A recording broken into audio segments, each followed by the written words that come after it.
Right, I would definitely say horse riding is harder than electric biking. It's a little bit tiring.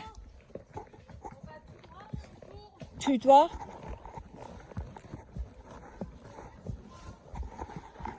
And I'm on a horse called Snoopy, who's got a bit of a sore back left foot, so he keeps doing something funny with his foot, which is a little bit scary, but it's okay.